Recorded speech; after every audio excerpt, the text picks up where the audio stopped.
All right, guys. So today we're going to go over 10.5, applying other angle relationships in circles. So we've covered central angles and we've covered inscribed angles, so our basic angles. Now we're going to start hitting more of the meat. So the next few sections is going to be a lot of information. If you need to, please print out the worksheet that is provided for you on Classroom. But from there, you can also do this without it. All right, so remember, the measure of an inscribed angle theorem says the measure of any inscribed angle is half the measure of its intercepted arc. So again, if we have our circle and we have our inscribed angle, and I'll call this AB over here, and we'll call C the point of the vertex, is that the measure of angle C equals 1/2 the measure of arc AB. And that's important to keep in mind, guys, because there are going to be things like this where my vertex is located. And right now, for this section, especially when we're talking about all angles, we really want to know where our vertex is located, because that's going to tell us what values my angles can have. And you'll see as we go through the notes that it becomes vitally important to know where your vertex is. All right, so my first theorem here states that if a tangent and a chord, so if we remind you, the tangent is a line that just touches the chord in like one spot, boom, or touches the circle in one spot. So there's my tangent. And a chord, as we remember, is a segment that has its endpoints on the circle. Intersected point on the circle, so again, there it is, that keyword location on the circle. Then the measure of the angle, the measure of each angle, and you'll see here that it does create two different angles. So you got angle 1 and angle 2, right? Formed is 1/2 the measure of its intercepted arc. And that should look very familiar to what we just discussed again and what we had last class about inscribed angles. We see that the inscribed angle, its vertex is on the circle, and the measure of the angle is 1/2 of the intercepted arc. And guys, what we just show is that my angle here, my angles here, I'm going to put A, B, and then I'm just going to have some point C out here, right? Just somewhere out in space, somewhere on the big one, so I know how to distinguish between my two arcs. Because again, as you see, one's major, one's minor. That the measure of each of my angles is 1/2 the intercepted arc. So again, that key point of where my location is, my on the circle, right, is very much the same as the inscribed angle. It's that if my vertex is on the circle, then the angle is always 1/2 the arc. And I'll put these in terms of my letter here. The measure of angle 1 is equal to 1/2 arc, the measure of arc AB. And then the measure of angle 2 is 1/2 the measure of arc BCA. Now you can say ACB, either way works. But it's 1/2 the measure of arc AB and the measure of 1 arc BCA. So again, if I told you that, AB, the arc AB is 80, then that means angle 1 is 40, for example. And also caveat, guys, if you'll notice, guys, tangent is a line. The chord intersects that line, right? It creates two angles. What are the two angles to each other? They are supplementary, which means they have to 180 because they're a linear pair. So that also helps us because, guys, look, this AB and ACB together create the whole circle. So think about it. The 180, and you double it's 360. All our nice properties that we've been learning before still come into play. All right, so here are a couple examples we're going to go through real quickly. So the first one here, we want to find the measure of angle 1. We see that the arc here is 130, so angle 1 has to be 1/2 of 130, which makes angle 1 65 degrees.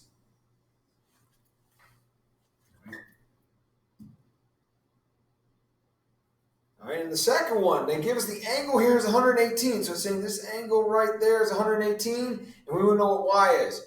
Well, y is equal to double the angle it intercepts.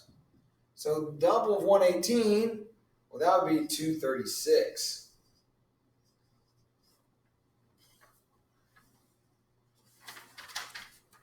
All right. All right. So as I said before, location, location, location. It's all vital, right?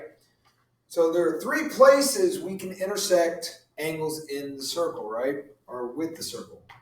The first one we have is inside the circle.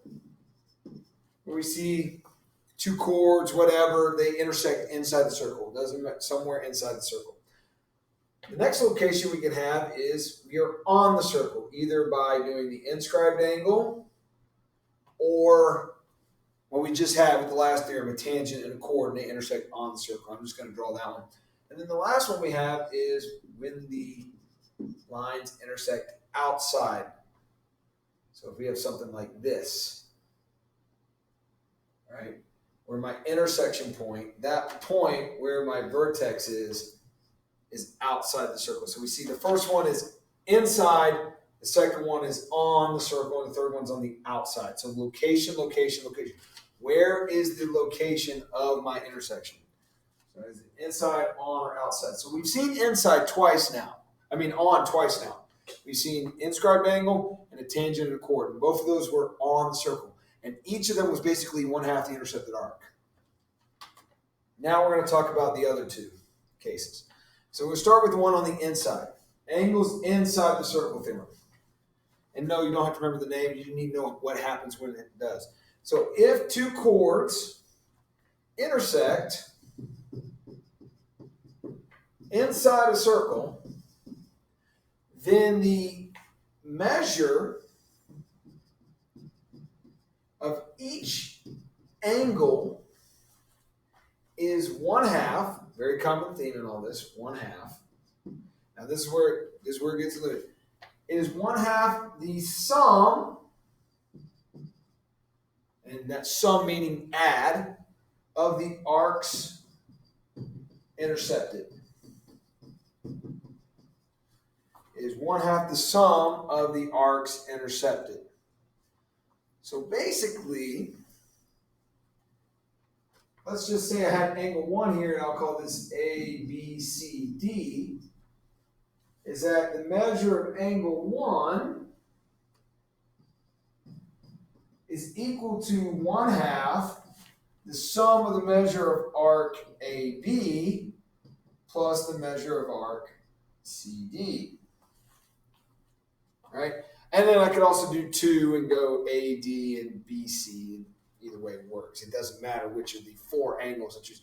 But what you also need to realize, guys, is that if this is angle 1 to the left, then it's also angle 1 to the right because they're vertical angles. And make sure you keep that. It's not different. And don't confuse this with central angles in that the angle is equal to the arc, because that only occurs if and only if the angle's vertex is the center of the circle. We're assuming this is not the center. This is just somewhere inside the circle. And there's more places inside the circle than just the center. Center is one spot. All right? The next theorem deals with any time we have the intersection on the outside of the circle. So we're dealing with the outside of the circle. So outside the circle theorem. So if a tangent and a secant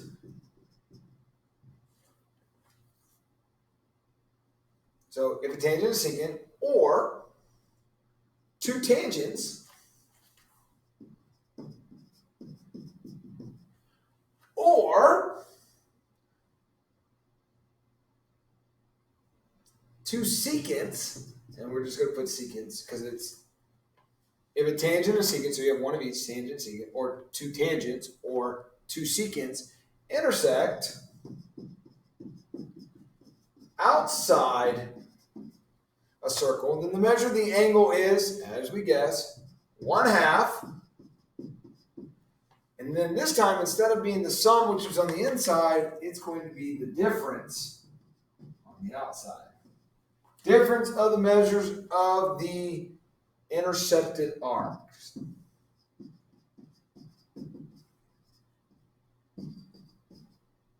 Oops, there we go. Intercepted arcs. So a couple scenarios you're going to see, and I'll draw all three of them here real quickly. All right. So the first scenario is if we have a tangent and a secant. So if you think about it, that's tangent and a secant, right? And then we had two tangents. So a tangent and a tangent, and I'll put letters to this in a minute. And then the last one was two secants. Secant, secant. And as you remember, tangents only intersect at one spot, secants in two spots as they go through the circle. So here we go, we intersect on the outside. Now I'm going to put letters to this. I'm going to start down here with the two secants, go A, B, C, D, and the point of intersection down here is E. For the secant tangent, I'm going to just go PQRS, PQRS. And then for the tangent, I'm going to put a dot out here, W. Then I'm going to go X, Y, Z, just so I'm using different letters at all times. All right. And so what the formula is telling us is that my angle is 1/2 the two arcs they intersect. So we see here, it's easy to see it on the secant, right? What two arcs we intersect? We intersect arc AD and BC. So we can say the measure of angle E is equal to 1/2 the difference of the two arcs. Now, it's very simple. It's big arc minus small arc. So in this case, whichever one's furthest away from the angle is always going to be the bigger arc because the angle is always opening more and more as you get away from it, as you get away from the vertex. So in this case, the measure of arc AD minus the measure of arc BC. So we see the difference between them. Then the next easiest you want to see is the secant tangent. Now, the two arcs are PS and SR. But again, which one's bigger? PS is bigger than PR because it's further away from angle Q. So we can say the measure of angle Q is equal to 1/2 of the measure of arc PS minus the measure of arc of PR. And again, we'll go more in depth with this with examples and you'll start seeing it. And then the last one, the tangent, the little snow cone, as I like to call it, or a cone in general, if you look at it sideways. We have two arcs, and you got to think about it, guys, it's a big arc, the major arc, and a minor arc that's on the inside. So the measure of angle Y is equal to 1/2 the measure of arc XWZ minus the measure of arc XZ. So it's big arc minus small arc. All right. Now, there is also a caveat to this too. There's a nice little cheat skill sometimes that is very helpful, in that the angle and the minor arc are always supplementary. This only occurs in the tangent. That the measure of angle Y plus the measure of arc XZ equals 180. Keep that in mind because that's a nice little shortcut to some of the things that happen, and it can be useful. So you don't have to use like as much, algebra can get tricky at points. So that's a very good thing to know, but it only, and I mean only, occurs with tangent. It doesn't work for secant, it doesn't work for tangent, only for tangent. All right, so I have a couple examples here. You see in the worksheet that if you printed it off, we have this. So we look at it and we want to say, first things first, where is my intersection? And that tells me what to do. So my first one, my intersection of my vertex of my angle is on the inside. So I know it's going to be a sum. So I'm going to say X is equal to 1/2 the sum of the two arcs that intercept. So X intercepts, remember it's X and X on both sides, 89 plus 63. So in this case, X equals 1/2, 89 plus 63, that is 152. So in this case, X is equal to 76. All right, the second one here. Well, my intersection of my vertex, or my intersection of my lines, is on the outside. So I know that x is equal to 1/2 the difference of the two arcs. So I got a big arc, 78, small arc, 42. So it's going to be 78 minus 42, or 1/2 of 36, which gives me 18 degrees. And then the last one, again, my vertex, it's on the outside, so it's going to be 1/2 the difference. But now I do need to find my minor arc here. Got to find that one right there. Well, if we know 233, if we subtract that out of 360, we do end up with 127 as my minor arc. Now, using the formula, x is equal to 1/2 the difference between 233 and 127. So that would be 1/2 of 106, which ends up being 53. However, think about the little trick I showed you, that you know that the angle and the minor arc are both supplementary. Well, guess what? If you solve that one, x still is 53. So it works both ways. So if you can get one, you can find the other pretty quickly. Or if you know one, you get the other. It really helps if when you give an x and you need to find one of the other two arcs, you can find them pretty quickly. All right. And so what's happening now is we're going to get a problem and we're going to put everything together.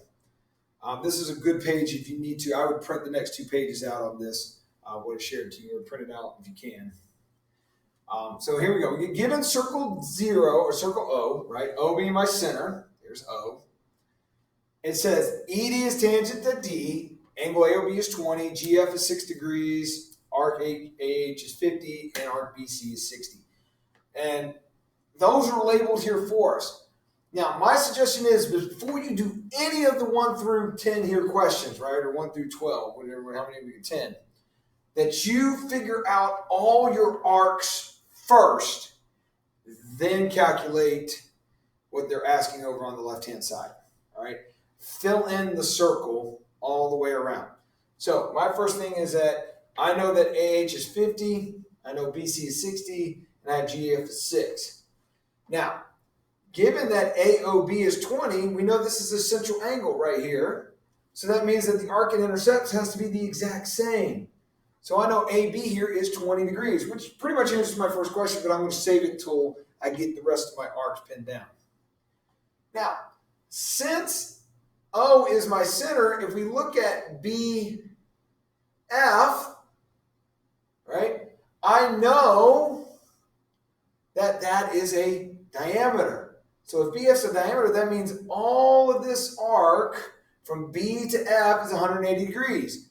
Well, given that AB is 20, AH is 50, and GF is 6, that is 50 plus 20 plus 6 is 76 degrees. If I took that out of 180, that leaves me with 104. So I know that my arc, HG, is 104. Now I'm going to work on the other half. I have BC is 60. Well, guess what? Look at HD. HD, that's a diameter. 50, 20, 60. Well, 50 plus 20 is 70, plus 60 is 130. What's left over? 50 degrees. So I know that CD is 50. And guess what? I can still do the same thing. I got 104 and 6. 104 plus 6 is 110 going on the bottom half here. So what's left over when I take 110 out of 180? That leaves me with 70 degrees. Now, the only one thing I didn't do anything mark on my diagram was that when I told you that ED is tangent to the circle at D, we have to remember that tangents are always perpendicular at the point of intersection with the radii.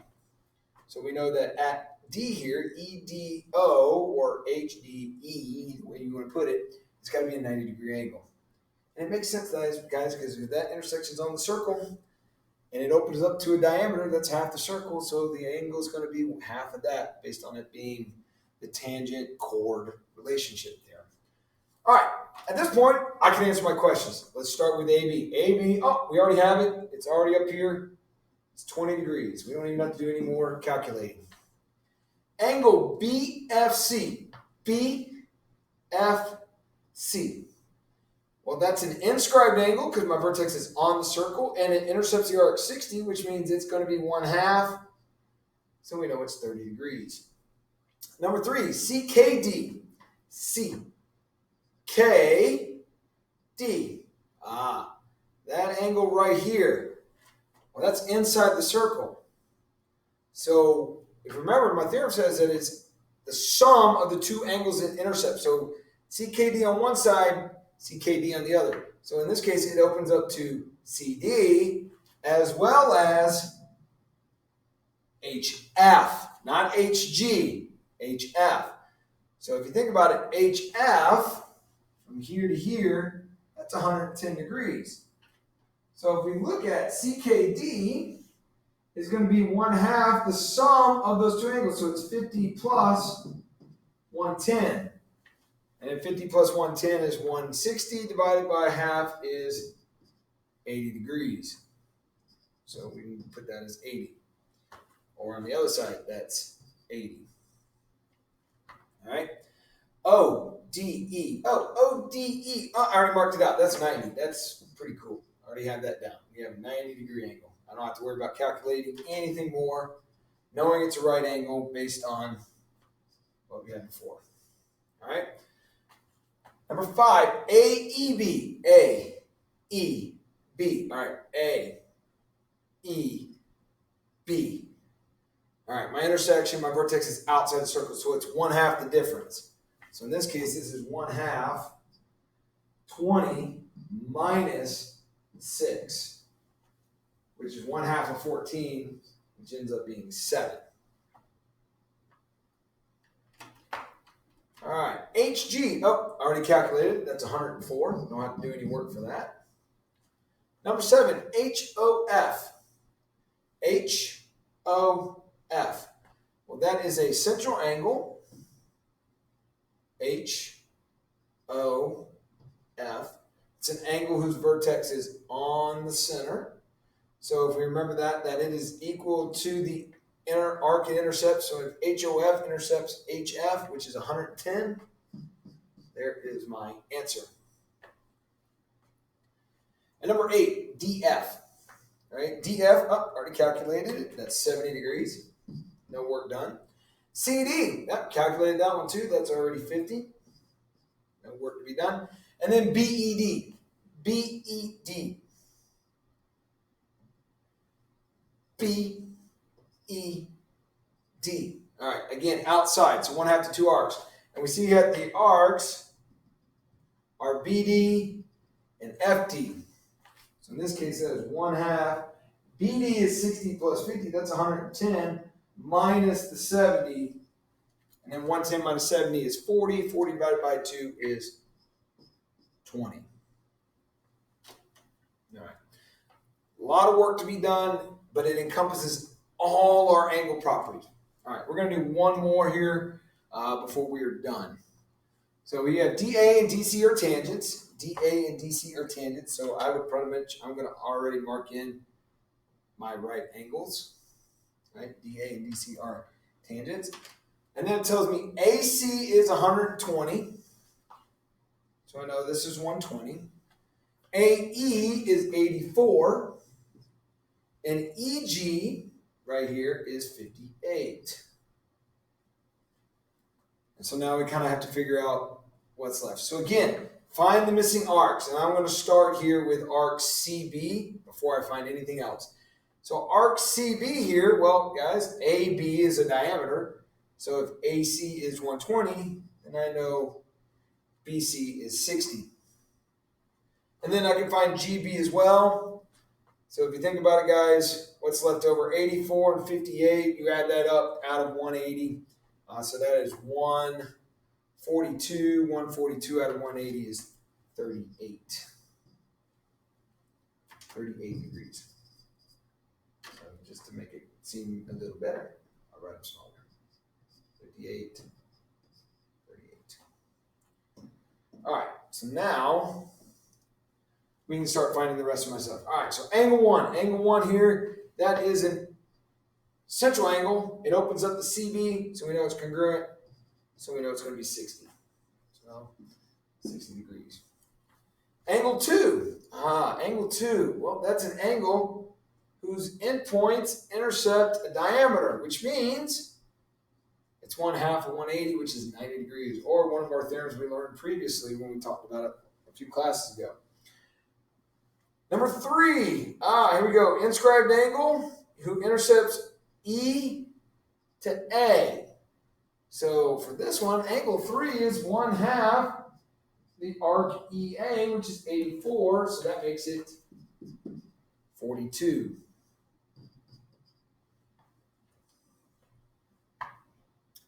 Angle 4.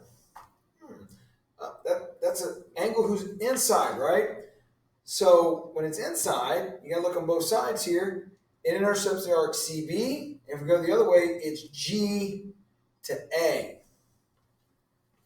So we know it's 1/2 the sum of 60 plus GA, which is 84 plus 58. So in this case, it's actually 3 angles. So in all that together, it is 1/2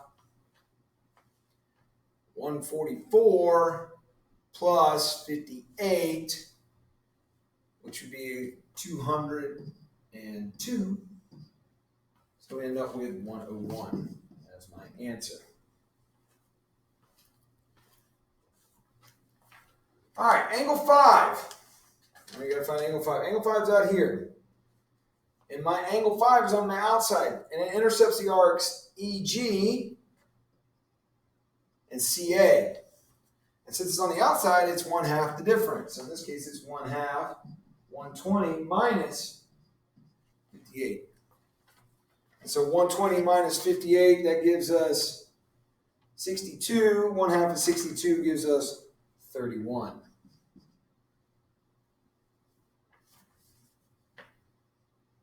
Angle 6. All right, angle 6, very much like angle 4 here, right, is on the inside.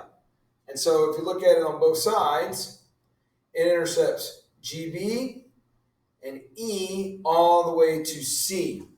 So this one's a little bit bigger. So the measure of angle 6 is 1/2. And if you go from C all the way to C all the way to E, EC, right? Because that's where it intercepts EC, right? All the way around here. If you add up 84 and 120, that's 204. And then we're going to add 38 to it. So that's 1/2 of 242, which ends up being 121. So that one actually is a little bit easier than what we did with 4. Or was it? Yeah. All right, angle 7. Here we go, angle 7. Well, angle 7 is a little hard because we don't get it all the way inscribed. It is inscribed, but it doesn't intercept anywhere out there. However, if you'll notice that we have a triangle right there. And we know that angle 1 is 60, and we know angle 4 here is 101. Which means the angle right next to it has to be supplementary, so we know that's 79. Make it smaller here.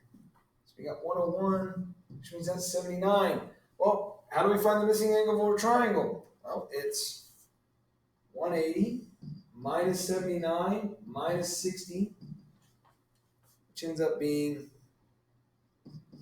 41 again.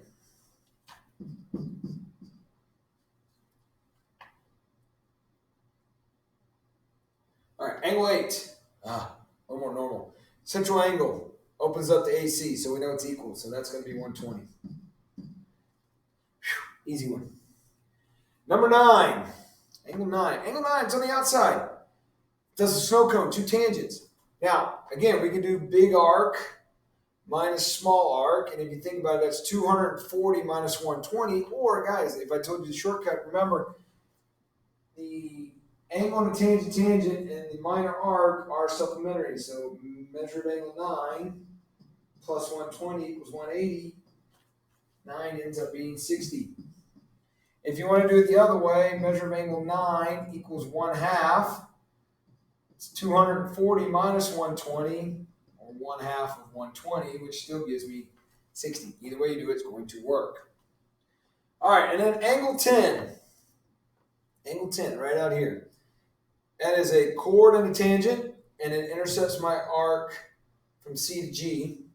So it's 1/2 of 60 plus 38, so it's 1/2 of 98, which gives me 49.